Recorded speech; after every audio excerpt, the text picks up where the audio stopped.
Boker Tov, cette semaine, nous allons lire dans la Torah Parashat Ki Tavo. Parashat Ki Tavo, au début de la paracha, on parle de la mitzvah des bikurim. Un juif qui a planté des arbres, de 7 espèces de la Torah, comme un grenadier, un dattier, un figuier, une vigne, un olivier. La 4e année, quand il a déjà accompli les règles qu'il fallait accomplir de la Orla et du Révaï, il attend les nouveaux fruits qui sortent de son arbre. Quand il y a des nouveaux fruits, il prend un fil rouge et il le met sur les fruits. Il a par exemple un figuier, il prend les premières figues, il met un fil rouge sur les figues, et Sukkot, il prend les beaux fruits qui vont pousser, il les amène dans un panier à Jérusalem. Il les amène dans un panier, ça s'appelle bikurim, les premiers fruits de l'arbre. Bikurim. Bikurim, c'est la même racine que le Bechor. Bechor, bikurim, c'est pareil. De donner ton premier fruit, premier effort, premier bénéfice à Hashem Yitbarach. Cadeau. Ça, c'est la mitzvah des bikurim. Il monte avec à Jérusalem, il y a tout un traité dans le Seder Zeraim. On a une Masechet qui s'appelle Masechet Bikurim. On n'a pas le Talmud de Babylone qui a été écrit là-dessus, mais on a le Talmud de Jérusalem sur Bikurim. Et il y a là-bas toutes les règles halachiques des Bikurim, comment il faut faire cette mitzvah importante et extraordinaire. Le Talmud nous raconte à l'époque que les gens faisaient des paniers avec de l'or, etc.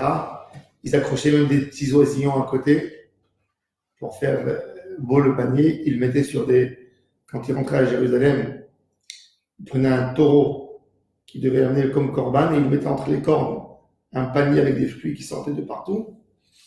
Et les Juifs de Jérusalem, les commerçants, quand ils voyaient les gens qui amenaient les paniers des bikurim, ils leur faisaient un honneur spécial. Tout le monde s'arrêtait de travailler quand ils marchaient dans le souk. Et ils se levaient, ils leur disaient des phrases de Berachot. Ils avaient les trompettes qui sonnaient avant eux, et comme ça, ils amenaient vraiment avec manifestement, avec beaucoup d'événements, ils amenaient le panier des bikurim. Et la personne, quand il amène son panier devant le Kohen, il doit parler et il doit raconter les miracles de la Kadosh Baruch Hu avec la nation juive et avec tout homme en individu. Ubata el ha-Kohen asher yeh bayamim hahem ve'amarta elav. Tu lui diras à voix haute, que tout le monde entende. Higadti hayom l'Adonai Elohecha. J'annonce devant mon Créateur, devant Dieu, qui bâtit el haaretz, que j'ai réalisé la promesse divine de m'installer en Eretz Israël, cette terre extraordinaire que Dieu a juré à nos parents, qui nous la donnera. Le Kohen, il prend le panier de l'homme et il le pose devant l'autel. Et là, celui qui a amené le panier, il reprend la parole. L'homme reprend sa parole et il dit Arami Oved Avi.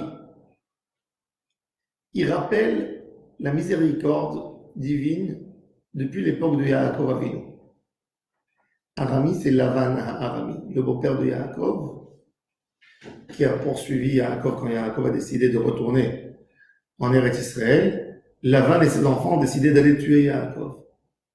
Arami Oved Avi. Il voulait exterminer notre famille.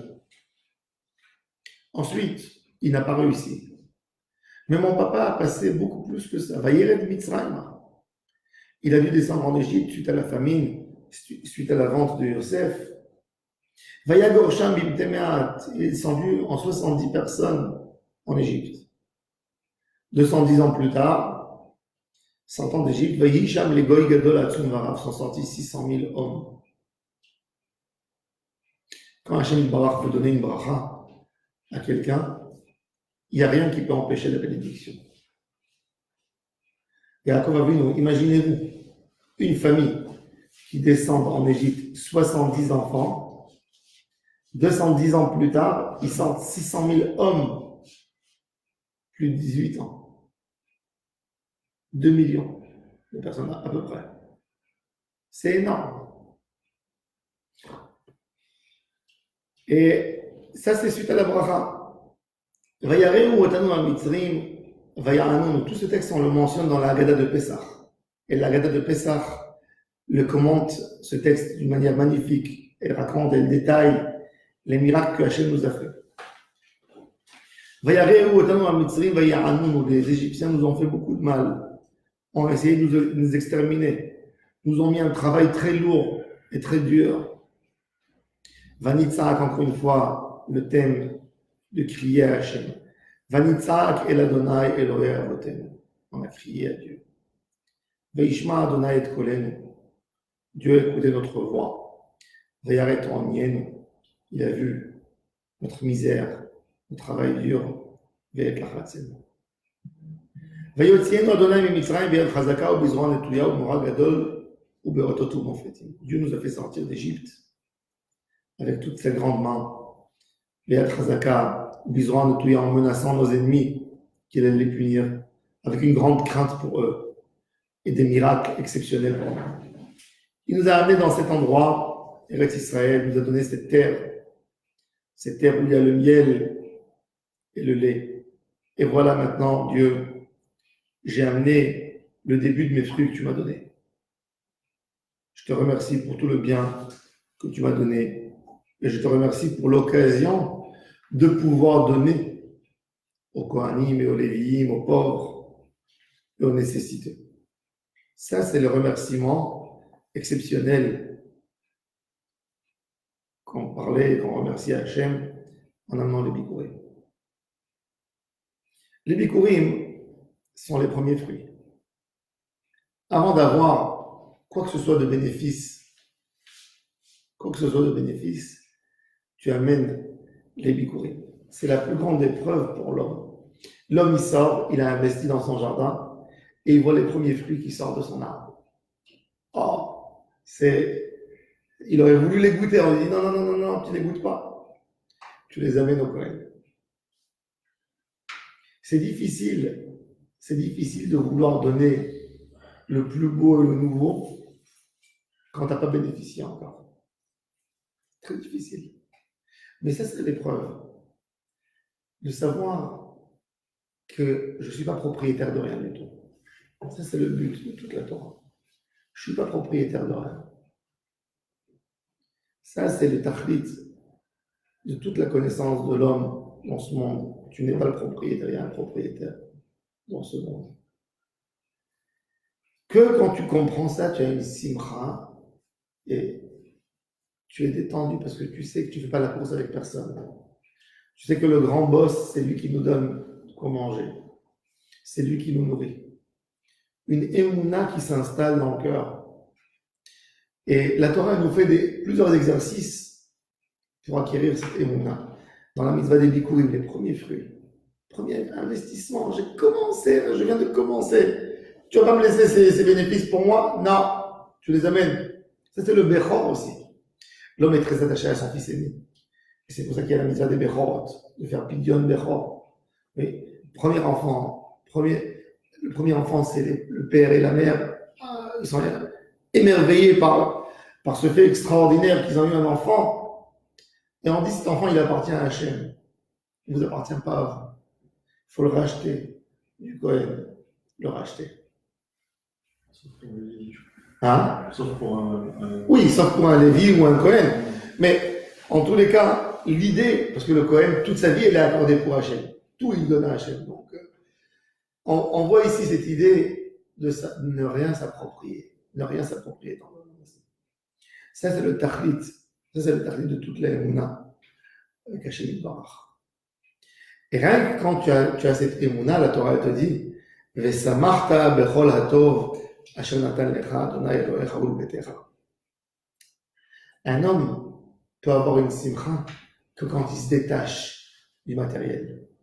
Dès qu'un homme pense que tout est à lui, donc chaque fois qu'il consomme ce qu'il a obtenu, il dit j'ai un peu moins, j'ai un peu moins. Donc sa simcha n'est pas entière. Quand quelqu'un il est dans un endroit où tout est cadeau pour lui, il est content, il se régale. Pourquoi? Parce qu'il sent qu'il n'y a rien qui bouge de son compte de banque. Il te dit c'est pareil. Quand tu as la Yemouna, tu comprends que tu reçois tout d'Akadosh Baruch Hu, d'Hashem Yitbarach, c'est là la vraie simcha. Ça, c'est la facilité de donner à l'autre sans sentir qu'il y a quelque chose qui sort de chez moi. J'ai vu une histoire. Il y avait le Rosh Yeshiva de Telz, Rav Eliezer Gordon. Ses yeshivas, il a pris feu. Il est parti ramasser de l'argent pour ses yeshivas. Il est arrivé dans un village, et on lui a dit le nom du riche du village. On lui a dit c'est quelqu'un qui a le cœur ouvert pour la Torah. Le Rav avait besoin d'argent pour ses yeshivas. Il est venu chez le riche. Il lui a dit j'aimerais que tu donnes une belle somme pour la yeshiva. Il lui a dit combien tu t'attends? Il a dit je m'attends à 500 pièces d'or. Il dit quoi? Tu es complètement fou. Il lui a dit tu sais, le Chafetz Chaim, qui est le maître de la génération, quand sa yeshiva elle a pris feu, il est venu ici, dans toute la ville, il a ramassé que 200 pièces d'or. Comment tu veux prendre de moins 500? Tu ne peux pas me faire tomber sur moins 500. Il a dit regarde, le mois de Elul, à l'époque, il y avait une mitzvah de Maaser Behema. C'est quoi Maaser Behema? Quand quelqu'un il a eu dans son troupeau des nouveau-nés, il est fait passer dans un couloir très étroit. Il y a comme un portail comme ça dessus qui passe, et il compte 1, 2, 3, 4, 5, 6, 7, 8, 9, 10. Il met de la couleur sur son dos, et après on prend ses moutons, on les fait monter à Jérusalem, on les donne aux Kohanim. Il a dit pourquoi Kadosh Baruch Hu? Il a dit de perdre des heures pour ce compte. Très simple. Je suis propriétaire de troupeau. Je sais combien de nouveaux-nés j'ai. Ok, je sais, j'ai 1000, 2000. Quand quelqu'un il a un troupeau énorme, sur les 2000, je prends 200, je prélève, je donne. Pourquoi j'ai besoin de les faire passer comme ça? Les faire passer, c'est pour le Yetzirah. Tu veux passer le premier, il est à moi. Le deuxième, il est à moi. Troisième, quatrième, ils sont aussi à moi. Quoi? Même le 5 et le 6, ils sont à moi? Oui, ils sont à toi aussi. Et le 7 et le 8 aussi. Et le 9 aussi à toi. Le 10e, tu ne peux pas donner un 10e. Ouais. Ça, c'est quand le travail. La personne n'a pas à regarder rien que sur ce qu'il donne. Regarde sur tout ce que Hachem t'a donné. Avoir une facilité de donner. Toutes les mitzvot de la Torah, les mitzvot de Tourmot et Marasot, c'est pour ne pas que l'homme devienne égoïste. Avoir une facilité de donner. Parce qu'il y a des gens qui donnent la tzedaka, mais ils la donnent que quand ils souffrent, quand ils ont des problèmes, quand Dieu préserve, il y a des grandes épreuves. Alors, ils donnent quelque part pour calmer en haut. Il faut avoir une facilité naturelle de donner. Pourquoi? Parce que c'est pas toi le propriétaire. Tu n'as jamais été le propriétaire. Tu as travaillé, mais ça ne veut pas dire que tu es propriétaire. Je raconte toujours cette histoire en Chine. Il y avait un nouveau milliardaire, une histoire véridique. Et le milliardaire n'avait pas d'enfant et il est mort. Et il a laissé sa femme veuve sans avoir d'enfant. Donc elle a hérité tous ses biens. Après 1 an, elle a voulu se remarier. Et elle a cherché dans les employés de son mari. Elle a décidé d'épouser le chauffeur de son mari. Et quand elle a épousé le chauffeur a dit quand mon boss m'appelait dans des heures pas possibles, à minuit, va chercher ceci, va à l'aéroport, amène-moi, descends-moi, fais-moi ça. Je me suis dit, je suis même pas un homme, je n'ai même pas une vie. Regarde, toute ma vie ne dépend pas de moi, elle dépend que de lui. Quand il veut 2h du matin, c'est 2h du matin, 3h du matin. J'arrive, après 1 heure, il me renvoie. Et je me suis dit, regarde, toute ma vie, je suis esclave de cet homme. C'est mon destin. Mais aujourd'hui, je me rends compte que c'est lui qui travaillait 24 heures sur 24 pour moi. Il a hérité toute la... L'homme, il s'imagine qu'il est propriétaire de quelque chose.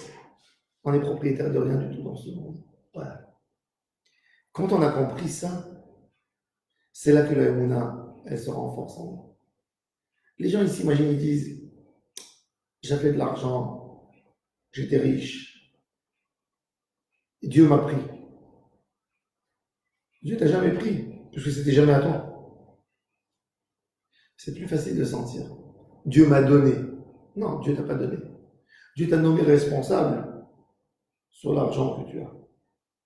Il t'a nommé responsable. Il a fait passer ce chef-là dans le monde, ce tuyau, par toi. Est-ce qu'il y a quelqu'un qui habite dans un immeuble, que l'électricité qui passe chez lui, ou le robinet, ou la tuyauterie qui passe par son mur pour monter au voisin d'en haut, est-ce qu'il peut dire, ce tuyau, il est à moi, il passe dans mon mur, je veux le couper? Tu peux couper? Non, c'est pas à toi. Ça passe par chez toi. Akadosh Baruch Hu a décidé de faire passer le bonheur et de l'abondance à ses citoyens dans le monde par ton champ à toi. Ça veut dire que tu es propriétaire? Ça veut dire que c'est qu'à toi? Non. C'est exactement ça dans tout. Dans tout. Quand l'homme a compris que Hachem lui a donné une mission dans sa vie, une mission, Hachem m'a mis dans cet endroit pour nourrir mes enfants. Mais pas rien. Il faut avoir pitié de tout le monde. Après, il y a des règles. Quand tu n'as pas de quoi donner pour tout le monde, tu donnes automatiquement ce que tu peux donner à ton entourage, et après tu grandis. Mais dans l'idée, il n'y a rien qui est énorme. Dans l'idée, il n'y a rien qui est énorme. J'ai dit dans le shiur vendredi, est-ce qu'il y a quelqu'un qui peut se lever et dire une société financière qui a 300 ans et qui est toujours très gagnante? Est-ce que vous pouvez dire un nom d'une société que 300 ans ou 200 ans, ils sont très gagnants? Une société. Dans le monde, il n'y a pas. Parce que Hachem, justement, pour éloigner cette idée de l'homme, cette idée égoïste qui pense que tout est à lui, Hachem te dit, ça pourra, un homme ou une famille, une banque, peu importe, ne peut pas résister, une société financière ne peut pas résister à un temps illimité. Même dans la vie de l'homme même. Regardez les grandes sources de richesse mondiale il y a 50 ans et les sources de richesse d'aujourd'hui. Et ces sources dans 50 ans, il ne va rien rester. Il ne va rien rester. Des sociétés qui peuvent perdre en une journée 15 à 20% de leur valeur. On a vu ce qui s'est passé avec Facebook. C'est-à-dire que quoi? Il y a un propriétaire en haut. Tout ce que nous on fait, nous sommes des marionnettes. Alors ça, c'est le but de la mitzvah, des bikurim. Se remplir le cœur de foi, de Emouna. Quand on a besoin de demander quoi que ce soit, il faut le demander à celui qui peut le donner, Béhémet, à Hachem Barach. Pas avoir une Emouna de mensonge dans l'humanité, dans l'homme. Un homme, quand il est devant un homme riche, il voit un homme riche devant lui. Tout de suite, il change son comportement. Il essaie d'être agréable, de faire un sourire, parce que peut-être, éventuellement, je pourrais faire une affaire, je pourrais plaire à ce monsieur. C'est lui le propriétaire, c'est lui la richesse. Si tu vois un âne chargé de diamants et de l'or, est-ce que tu lui fais un sourire à l'âne? Parce que peut-être qu'il va te donner quelque chose? Non, tu comprends que c'est pas à lui. C'est sur son dos. C'est pareil dans un homme. Faut pas changer ton comportement parce que tu penses que cette personne, il est riche devant toi. C'est pas lui qui va te nourrir, c'est que Hachem Barach. Tout ce qu'on a à demander, il faut savoir à qui demander. Demander à Hachem toute la source de la bénédiction et de le bonheur est dans ses mains et il pourra nous donner avec grande joie, plus que ce que nous, on estime, on a envie de le recevoir, lui, il veut nous le donner. Mais il faut qu'on soit méritant pour recevoir cette source de bonheur. Amen.